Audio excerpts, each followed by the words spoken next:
ॐ ज्ञानतिमिरान्धस्य ज्ञानञ्जनशलाकया चक्षुरुन्मिलितं येन तस्मै श्रीगुरवे नमः। ॐ विष्णुपादाय कृष्णप्रेष्ठाय भूतले श्रीमते भक्तिवेदान्तस्वामिन्निति नामिनि नमस्ते सारस्वतीदेवे गौरवाणी प्रचारिणि निर्विशेषा शून्यवादी पाश्चात्यदेशतारिणि नमो महावदन्याय कृष्णप्रेमप्रदायते कृष्णाय कृष्णचैतन्यामिने गौरकिशोरे जय श्री कृष्ण चैतन्य प्रभु नित्यानंद श्री अद्वैत गदाधर शिवासादि गौर भक्तवृंद हरे कृष्णा कृष्णा कृष्णा हरे हरे हरे राम राम राम हरे हरे हरे कृष्ण।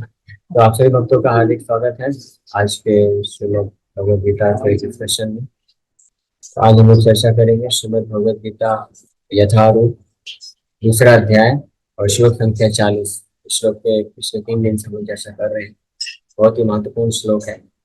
भक्ति योग या बुद्धि योग के असीम महिमा का वर्णन यहाँ पे भगवान कर रहे हैं। इसलिए भगवान सुअल्पमपि यस्य धर्मस्य बोल रहे हैं। सुअल्प मात्रा में भी अगर कोई इस बुद्धि योग भक्ति योग का पालन करता है तो उसको उसके लिए अत्यंत लाभकारी है। In this endeavor there is no loss or diminution and a little advancement on this path can protect one from the most dangerous type of fear। इस भक्ति योग के पालन में बुद्धि योग या भक्ति योग के पालन में थोड़ा भी अगर कोई प्रयास करता है तो उसको बहुत ही भयानक डर से मुक्ति प्राप्त हो सकती है। और इसमें कोई लॉस नहीं है, कोई नुकसान नहीं है। तो देखिए ये कितना अच्छा सौदा है।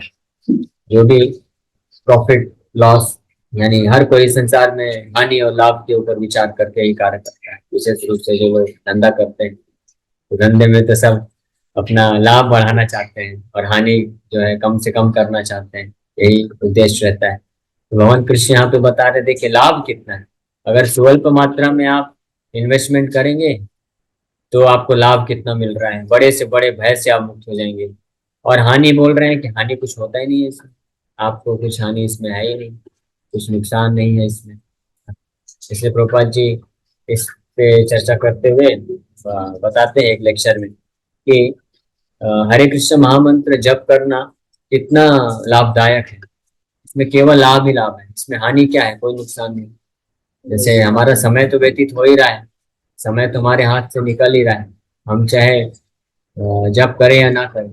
जैसे हम लोग जब ट्रेवल करते हैं तो हम देखते हैं चाहे लोकल में कोई ट्रेवल कर रहा हो, ट्रेन में हो या प्लेन में हो, मेट्रो में हो, कहीं पे भी हो, बस में हो, बाकी लोग क्या करते हैं।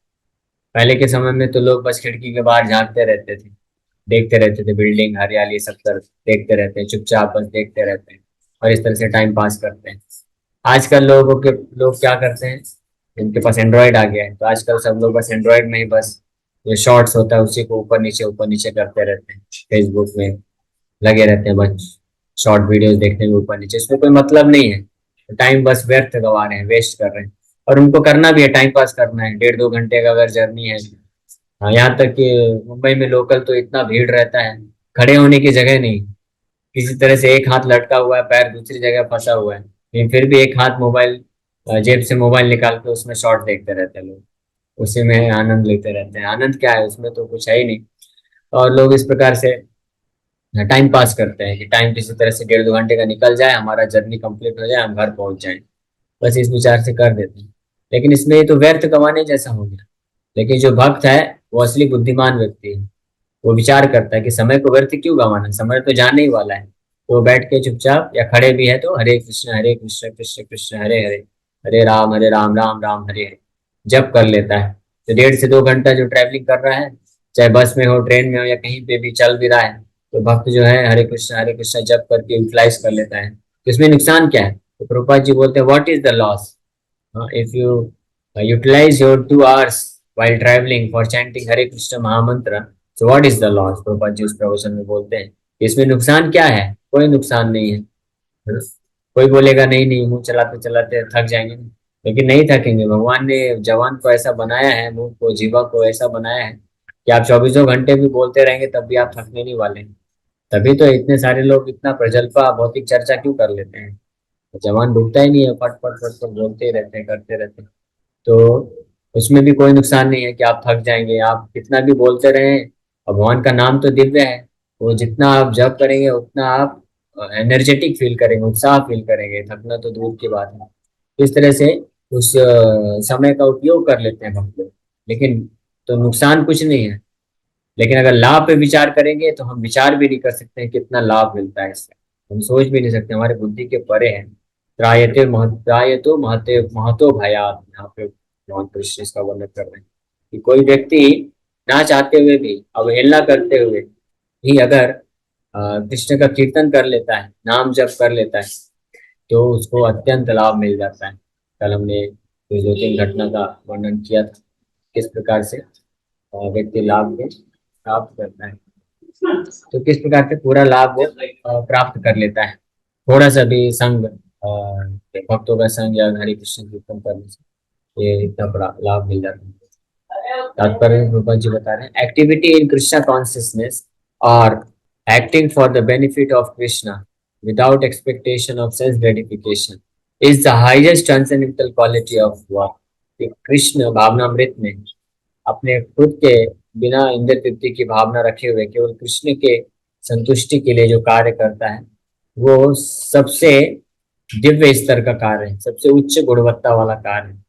ये गीता में अभी आगे भगवान इसका वर्णन करेंगे। योग योग कर्मसु कौशलम, ये जो इसी बुद्धि योग का वर्णन करते हुए कि ये जो बुद्धि योग है, भक्ति योग है, ये योग कर्मसु कौशलम, हर प्रकार के कर्मों का कुशलता है, यानी परफेक्शन है।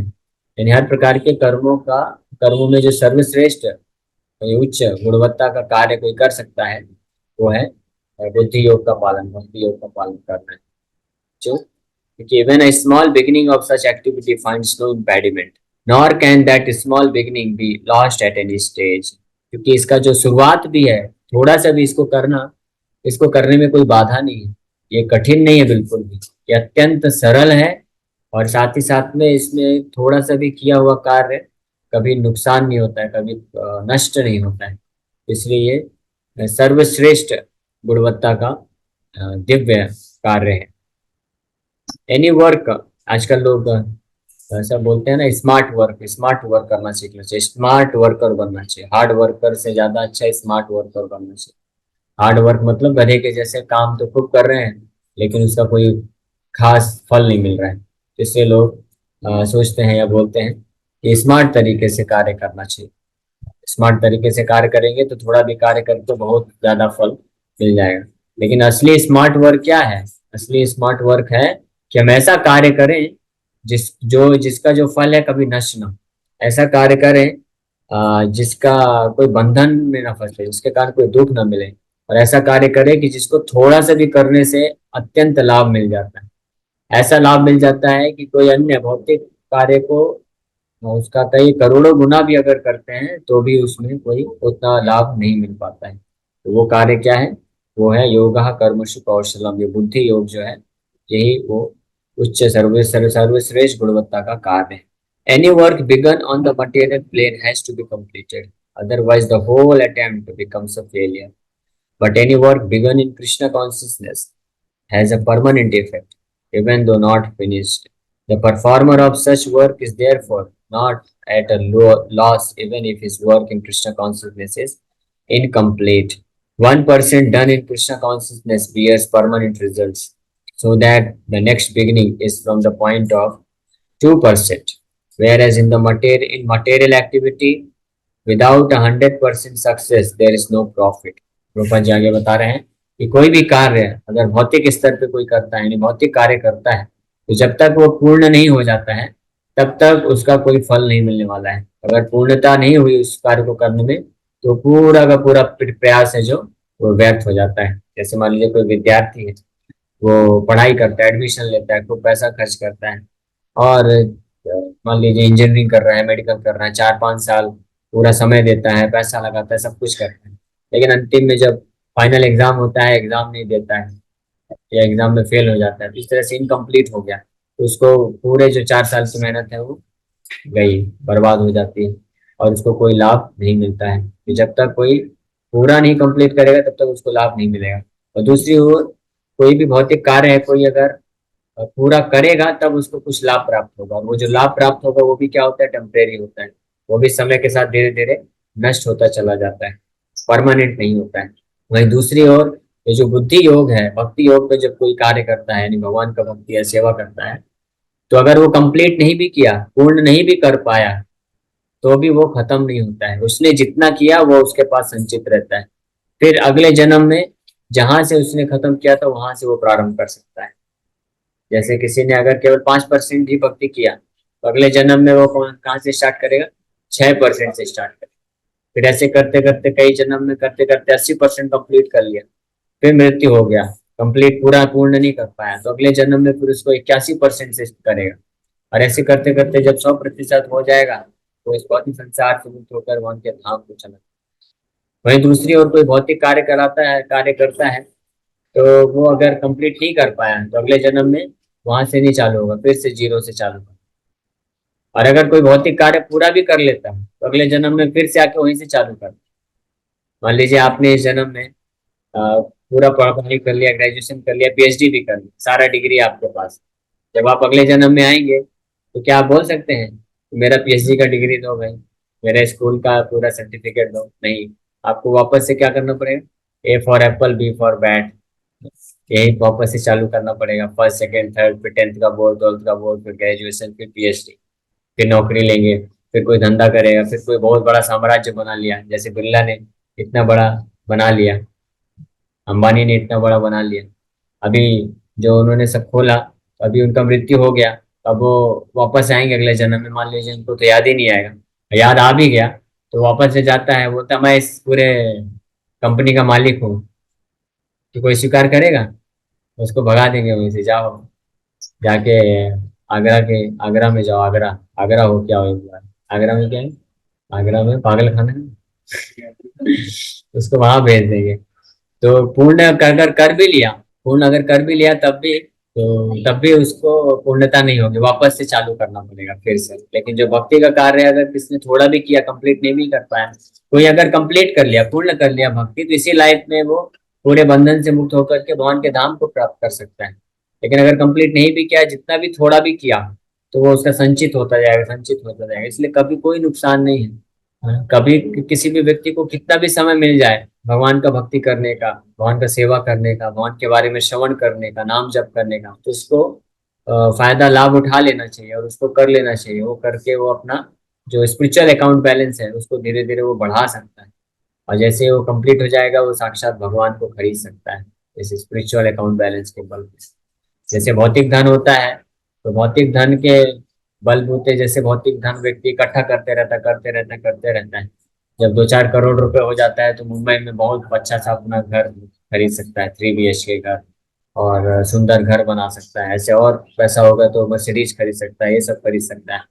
तो पूरा जीवन वो लगा देता है धन इकट्ठा करते करते करते करते, और पूरा जीवन लगा के वो खरीद ली भी लेता है। लेकिन अगले जन्म में जब वापस आता है तो उस घर में उसको नो एडमिशन, गेट पे लिखा रहेगा बीवेयर ऑफ डॉग्स। वो बोल नहीं सकता, अरे ये घर मैंने ही बनाया है, मुझे तुम घर से बाहर निकाल रहे हो। जैसे उसका स्टोरी आपने सुना होगा, कैलाश का सुना है? कैलाश नाम का एक व्यक्ति था जिसका बहुत बड़ा बिजनेस था, धंधा था।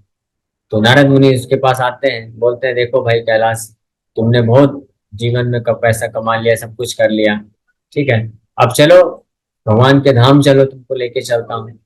तो बोला नहीं नहीं नहीं नहीं, अभी तो मुझे बहुत कार्य करना है, अभी तो मैंने अपना ठीक है धंधा जमा लिया है, लेकिन मेरे बच्चे लोग छोटे छोटे हैं, इनको बड़ा करना है, इनका शादी ब्याह करना है, इनको अच्छे से धंधे में जमा लेना है, उसके बाद फिर मैं आऊंगा। नारद मुनि बोले ठीक है चलो, मैं इंतजार करता हूँ। फिर वापस कई वर्षों के बाद आए, उसके बच्चे बड़े हो गए, उनका शादी ब्याह हो गया, वो भी धंधे में जम गए। तो फिर बोले चलो अब चलो भगवान के धाम। तो बोलता है नहीं नहीं नहीं नहीं नहीं, ये मेरे जो बच्चे लोग हैं ना, ये लोग क्या है, अच्छे से रिस्पॉन्सिबिलिटी, उत्तरदायित्व तो नहीं निभाते हैं, कि वो इनको फ्री फोकट में मिल गया ना, मैंने खून पसीना एक करके धंधा बनाया है, तो मुझे इसका वैल्यू पता है।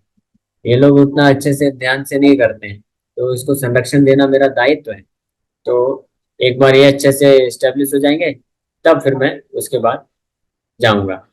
फिर आए तो फिर बच्चों के भी पोते हो गए, उसका पोते हो और लोग आ गए।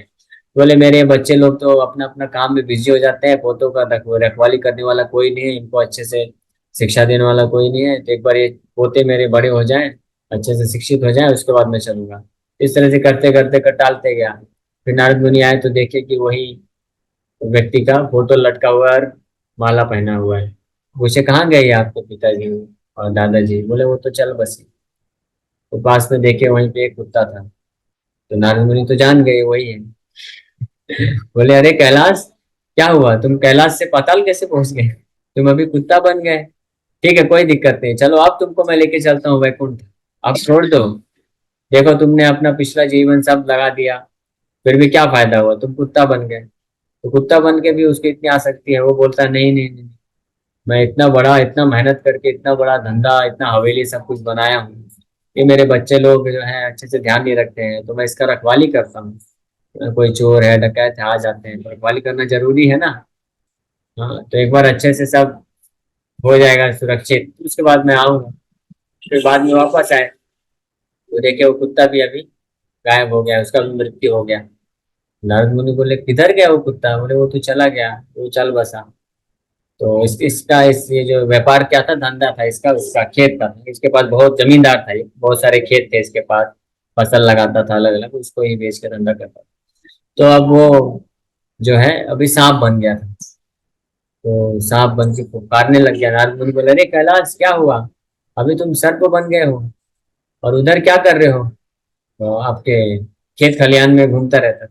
बोले अभी चलो, अभी तो समझ जाओ, अभी भगवान के धाम चलो, लेके चलता हूँ तुमको। तो फिर वो बोलता है कि नहीं नहीं, अभी भी मुझे जो है ये मेरे बच्चे लोग ध्यान नहीं देते हैं, खेत में कोई भी गाय भैंस आके वो हो जाता है, मैं इधर रह के ही जो है इनको सुरक्षा प्रदान करूंगा, खेत खलियान का ध्यान रखूंगा, फसल इतना अनाज इतने मेहनत से मैंने सब बनाया है। तो नारद मुनि बोले ये ऐसे नहीं समझेगा। तो जोर से आवाज लगाए, बोले सांप सांप, आप लोग के खेत में सांप है। तो सारे उसके पोते परपोते सब लोग वही इकट्ठा हुए, डंडा ले लेके आए और उसको अच्छे से पिटाई किए, खून से लथपथ हो गया बेचारा। फिर समझाया, देखो समझ गए कि क्या स्थिति है। उसी प्रकार से इस संसार में लोग कितना भी भौतिक कार्य करके सब कुछ इकट्ठा करते रहे, लेकिन अंततः क्या रिजल्ट होने वाला है? वो सब कुछ जाने वाला है हमसे, परमानेंट नहीं रहने वाला है। लेकिन हम जो भक्ति का कार्य करते हैं, जो अगर थोड़ा थोड़ा भी भक्ति करता है तो हमेशा उसके पास संचित रहने वाला है।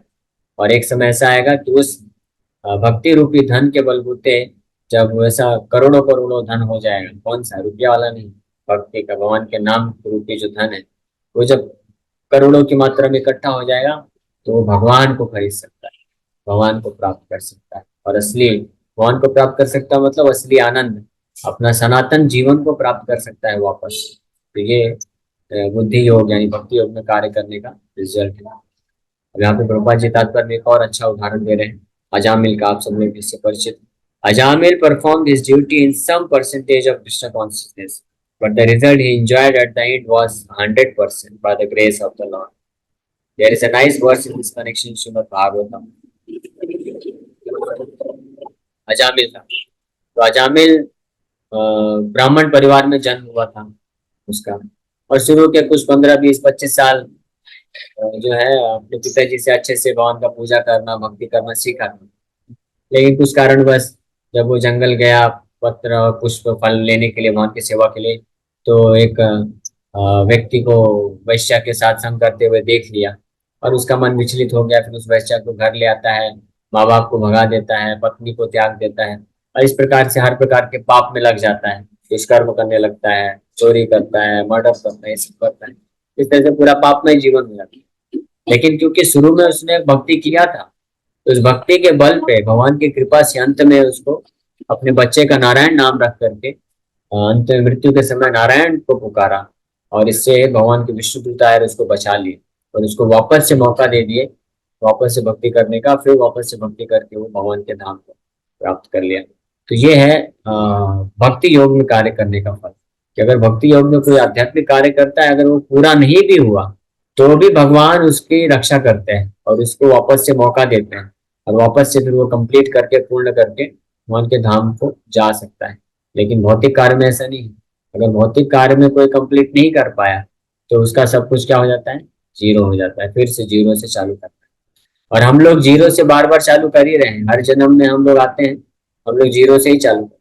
पिछले जन्म में कोई कितना बड़ा राजा हो, करोड़पति हो, अरबपति हो, खरबपति हो, बहुत बड़ा विद्वान हो, लेकिन फिर भी उसको वापस एक एक रुपए से जोड़ना चालू करना होता है। वापस से ABCD 1 2 3 ये सब पढ़ के वापस से वैसे विद्वान बनने के लिए पढ़ना पड़ता है। तो ये एक बहुत बड़ा अंतर है। तो इस भक्ति योग के कार्य का एक और अच्छा सुंदर श्लोक भागवत में वर्णन है, श्रीमद् भागवतम के पहले स्कंद के 5वें अध्याय का 17 नंबर श्लोक, जिसमें नारद मुनि ये बताते हैं, श्लोक वेद व्यास जी को बताते हुए वर्णन करते हैं। क्योंकि नारद मुनि ने बहुत सारे ग्रंथों का रचना किया, उन्होंने, सॉरी, वेद व्यास जी ने, वेद व्यास जी ने कई ग्रंथों की रचना किए, लेकिन ज्यादातर ग्रंथों में उन्होंने कर्म कांड वर्णन किया कि ये यज्ञ करने से, ये दान, ये तपस्या, ये व्रत करने से आपको ये भौतिक सुख मिल जाएगा।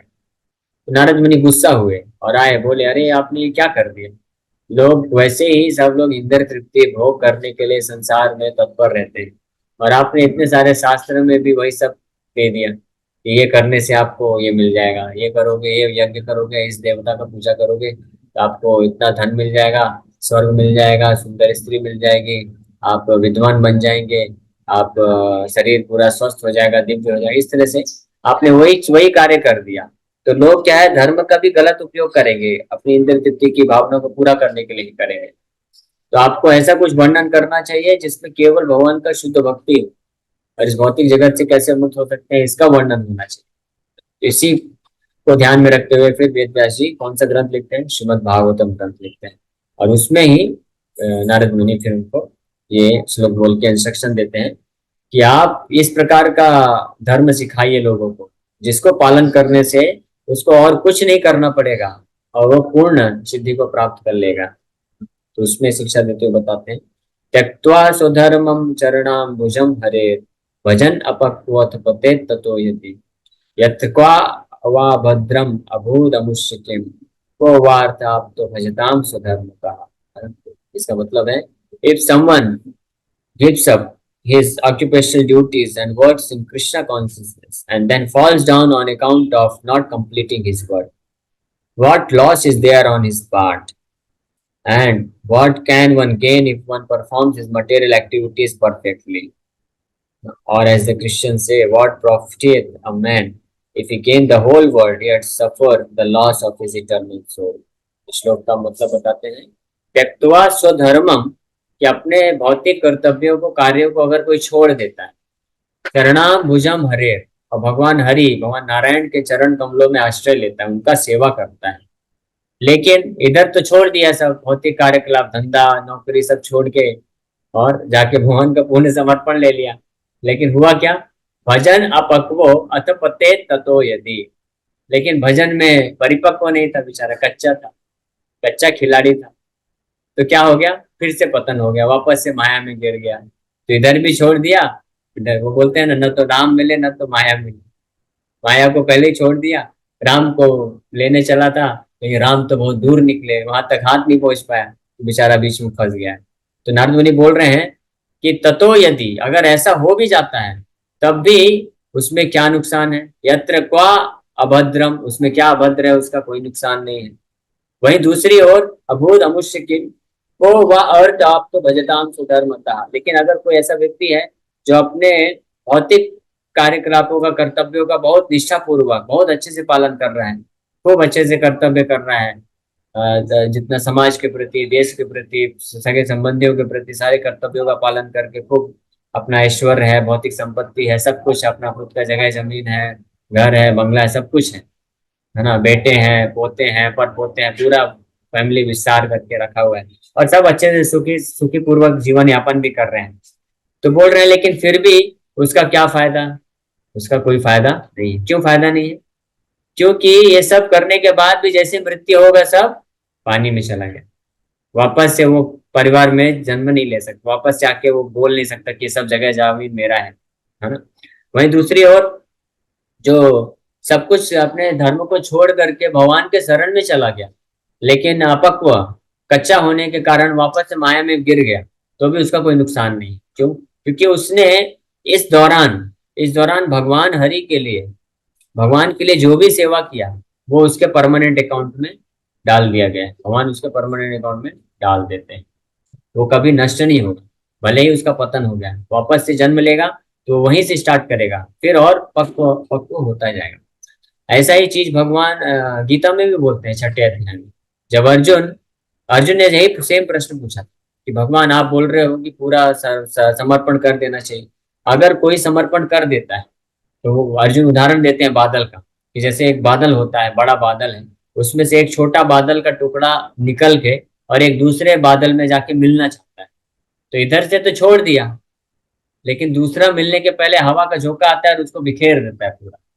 तो अर्जुन प्रश्न पूछते हैं कि फिर उसका क्या होगा, वो तो उसके जैसा हो जाएगा जैसे बादल का टुकड़ा एक छोड़ के निकला, दूसरी जगह पहुंचने के पहले ही उसको उसका अस्तित्व खत्म हो गया। तो वैसे कोई योगी है यानी कोई भक्त है जो भौतिक संसार के हर प्रकार के इंद्र तृप्ति भावना ये सब छोड़ दिया और आपके सेवा में लग गया, लेकिन आपको प्राप्त नहीं कर पाया, कच्चा ही रह गया, तो उसका तो नुकसान हो जाएगा, इधर भी गया और उधर भी गया। ऐसा प्रश्न उठता है ना, तो भगवान बोलते हैं नहीं नहीं अर्जुन, ऐसा कभी नहीं सोचने का। जो भी दुर्गतिम न गच्छति, हे तात तात दुर्गतिम न गच्छति। वो बहुत सुंदर श्लोक है, 6ठे अध्याय में आप पढ़िएगा। भगवान 8-10 श्लोकों में वर्णन करते हैं आखिरी सेक्शन में जाकर के, कि जो भी व्यक्ति इस भक्ति योग में आध्यात्मिक मार्ग में प्रवेश कर लेता है, तो भले ही उसका पतन क्यों ना हो जाए, वो वापस से जन्म लेगा। और भगवान बोलते हैं सुचिनाम श्रीमताम गेहे योगो भ्रष्ट अभिजायते, जो इस योग पद से, भक्ति योग पद से भ्रष्ट हो जाता है, पतन हो जाता है, तो उसको कैसा कैसा जन्म मिलता है। सुचि नाम श्रीमताम गेहे, गेहे मतलब परिवार या घर में, सुचि नाम मतलब ब्राह्मण परिवार में उसको वापस से जन्म मिलेगा, या श्रीमताम यानी बहुत ही ऐश्वर्य, बड़े ऐश्वर्यवान परिवार में उसको जन्म मिलेगा, जहाँ पे उसको वापस से ऐसा मौका मिल जाएगा कि वापस से वो भक्ति करके अपने भक्ति के कार्य को आगे बढ़ा सके, इसलिए कोई नुकसान नहीं है। यानी देखिए भक्ति योग में, आध्यात्मिक मार्ग में अगर कोई जिसका जिसका पतन भी हो जाता है, भ्रष्ट भी हो जाता है, या सरल भाषा में बोले कि आध्यात्मिक मार्ग में जो फेल हो जाता है उसका भी फायदा है, उसको भी अच्छा जन्म मिलता है, मनुष्य जन्म तो मिलता ही है, ब्राह्मण या वैष्णव का जन्म प्राप्त होता है और उसको बहुत सारा फिर सुविधा मिलता है भगवान का भक्ति करने के लिए। वहीं दूसरी ओर अगर जो भौतिक मार्ग में है, भौतिक जीवन जी रहा है और उसमें वो पूरी तरह से सफल भी हो गया, तो भी उसका कोई फायदा नहीं है, वो अल्टीमेटली फेल हो गया।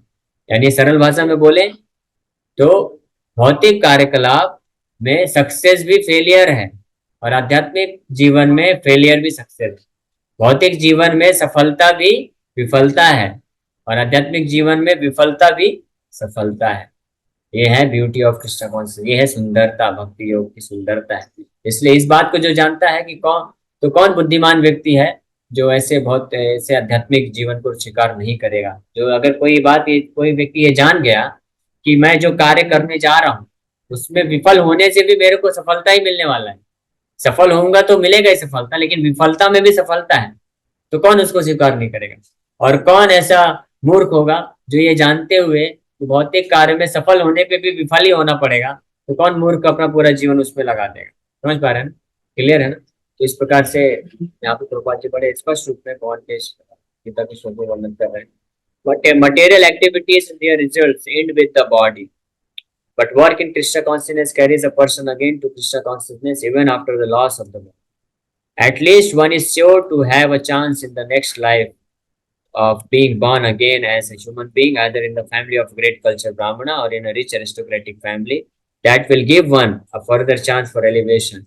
That is the unique quality of work done in Krishna consciousness. तो ये हमने ऑलरेडी चर्चा किया कि कम से कम अगर कोई फेल भी होता है भक्ति योग में, उसका पतन भी हो जाता है, तब भी कम से कम उसको मनुष्य शरीर मिल जाएगा और भगवान के शुद्ध भक्त या भगवान के जहाँ पे भक्ति कार्य कर होते हैं वैसे परिवार में उसको जन्म मिल जाएगा।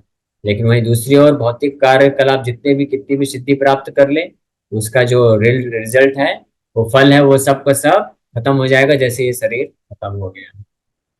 तो इसी के साथ यहीं पे विराम करते हैं, समय हो गया। आप सभी भक्तों का बहुत बहुत धन्यवाद। किसी का कोई प्रश्न है तो पूछ सकते हैं। तो यस, यहाँ पे माता जी लिख रहे हैं कि प्रॉफिट इज फॉर श्योर। जो भक्ति योग आध्यात्मिक मार्ग में कार्य करते हैं तो उनके दोनों हाथ में लड्डू रहते हैं। चित्त बोलते हैं ना, चित्त भी उनकी पट भी उनकी, यानी हेड टेल कुछ भी करो, उनका ही फायदा होने वाला है। इसलिए भागवत के 11वें स्कंद में एक बहुत अच्छा श्लोक आता है जिसमें बताते हैं, नव योगेंद्र में से एक योगेंद्र बताते हैं कि भक्ति के मार्ग में अगर कोई दोनों आंखें बंद करके भी दौड़ेगा ना, तब भी वो फिसलने नहीं वाला है, तब भी उसका कुछ नुकसान नहीं होगा। हरे कृष्ण प्रभु जी।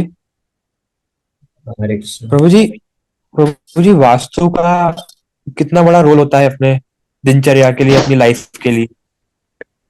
वास्तु का रोल होता है जिस जैसा रोल है भौतिक तरीके से, तो चाहे चाहे वास्तु हो या ज्योतिष शास्त्र हो, ये सब के अपने महत्व हैं। लेकिन इनका जो महत्व है, क्योंकि ये भौतिक स्तर पे कार्य करते हैं, तो इनका जो फल है या महत्व भी भौतिक लेवल पे ही होता है। इसलिए ये ज्यादा महत्वपूर्ण नहीं है। अगर आप पालन कर सके तो इनका पालन करके करिए, लेकिन सबसे महत्वपूर्ण कार्य है कि हमको, हम जैसी भी परिस्थिति में भी, हमको भगवान के भक्ति योग में जुड़ना चाहिए, वो हमको आध्यात्मिक फल देगा। हरे कृष्ण प्रभु जी, आपने जो दो एग्जाम्पल बता दिया, जिसमें वो एग्जाम्पल बता दिया कि वो पुनर्जन्म होके भी वही काम कर रहा था, तो इतना आसक्ति क्यों रहता है हमारा लाइफ के बारे में, और वो उसको कैसे बंद करना चाहिए, कम करना चाहिए? ओके, बहुत अच्छा प्रश्न आपने पूछा कि क्यों व्यक्ति जानते हुए भी बार बार इतना भौतिक कार्य में, भौतिक इंद्रिय भोग करने में आसक्ति क्यों रहता है। वो आसक्ति इसलिए है क्योंकि हमने कई कई जन्मों से यही कार्य किया है, तो आदत बन गया है। जैसे कोई बच्चा होता है ना, अंगूठा चूसता रहता है, तो अगर माँ उसको बचपन में थप्पड़ लगा लगा के अंगूठा चूसना नहीं बंद कराती है, तो वही जब 15 20 साल 25 साल का भी हो जाता है तो अंगूठा पकड़ा रहता है। वो जानता है नहीं करना चाहिए, लोग क्या सोचेंगे, ये 25 साल 30 साल का हो गया है और फिर भी अंगूठा चूस रहा है। तो मान लीजिए उसी लड़के का शादी हो रहा, मंडप में बैठा और अंगूठा चूस रहा है, कैसा लगेगा? उसको भी पता चलेगा, अरे मेरा रिकॉर्डिंग हो रहा है, वीडियो बन रहा है, फोटो खींचा जा रहा है, मैं अंगूठा चूस रहा हूँ। लेकिन वो क्या करे, आदत से मजबूर है, आदत को तोड़ा नहीं गया, इसलिए वो बार बार उंगली चला जाता है अंगूठा। तो इसी प्रकार से ये इंद्रिय तृप्ति भोग करने का इस संसार में हमारा आदत हो गया, क्योंकि करोड़ों करोड़ों जन्म से हमने यही किया है। तो हमने भक्ति आध्यात्मिक जीवन में रह करके, नियम का पालन करके इस आदत को हमने तोड़ा नहीं। इसलिए जरूरत क्या है कि जैसे वो बच्चे का अंगूठा चूसने का आदत हटाना है तो उसकी माँ को थप्पड़ लगाना पड़ेगा, वैसे ही गुरु साधु शास्त्र के ज्ञान के माध्यम से हमको मन को बार बार थप्पड़ लगाना पड़ेगा कि नहीं, इंद्रिय भोग नहीं करना है, भगवान का सेवा करना है, भगवान का नाम जप करना है। इस प्रकार से दृढ़ता पूर्वक जो प्रयास करेंगे, भक्ति योग के साधन भक्ति का पालन करेंगे, तो निश्चित रूप से ये भौतिक आसक्ति को बड़े आसानी से त्याग कर पाएंगे और भगवान के भक्ति मार्ग में आगे बढ़ पाएंगे। Okay, so next question Ankita माता जी। हरे कृष्ण प्रभु जी। प्रभु जी, जैसे अभी हमने वो 6 चैप्टर का एग्जाम्पल लिया था, तो उसका मतलब ऐसा है जो भक्ति करता है उसका अगले जन्म में जो भी अगर मोक्ष नहीं मिलता, बर्थ होता है, तो उसका प्रमोशन ही होता है अल्टीमेटली, ऐसा बोल सकते हैं? जिस भी लेवल से वो एक अच्छे यस, स्तर पे पहुंचे, अच्छे घर पे होगा। हरे। हाँ, यस यस, हाँ। तो जहां तक वो कंप्लीट करता है मृत्यु के टाइम पे, उसके आगे वो प्रमोट ही होता है, आगे ही बढ़ता है, वापस से उसको शुरू नहीं करना पड़ता।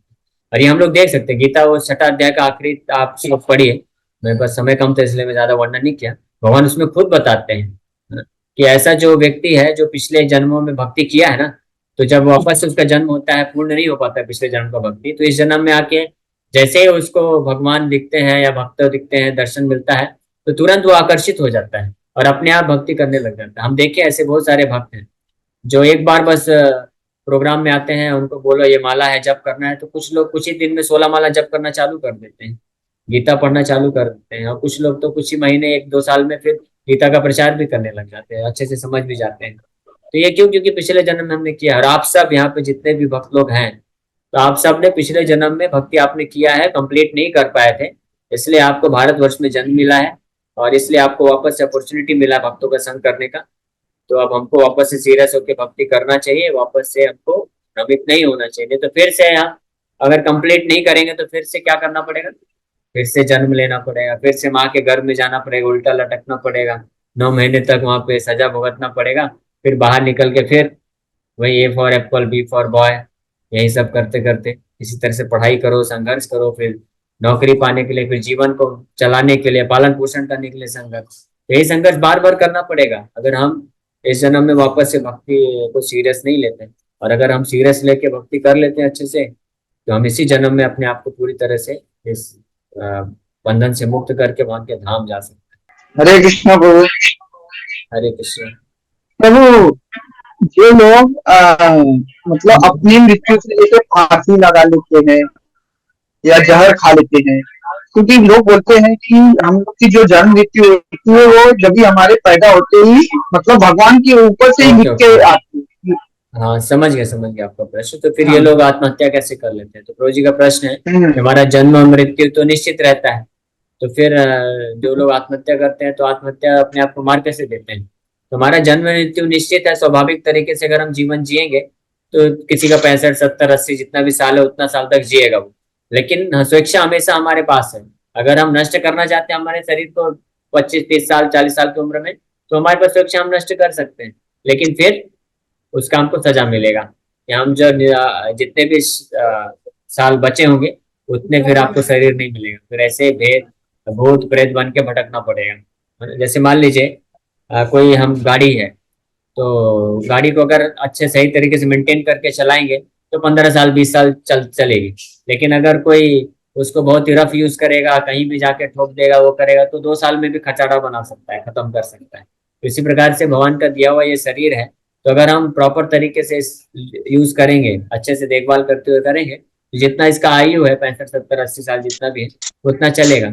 लेकिन अगर हम मनमाने ढंग से कुछ भी खाएंगे पिएंगे, शराब पिएंगे, नशा करेंगे, मांसाहार करेंगे, तो फिर ये जल्दी भी नष्ट हो सकता है। और कुछ लोग तो इतना परेशान हो जाते हैं कि सुसाइड भी कर लेते हैं, तो वो तो स्वेच्छा है, तो उसका फिर हमको सजा भी भुगतना पड़ेगा। Okay, so thank you very much, समय हो गया है, यहीं पे एंड करते हैं। आपसे भक्तों का बहुत बहुत धन्यवाद कि आप लोग आए और आपने विनम्रता पूर्वक शामिल। हरि बोल प्रभु। हरे कृष्ण।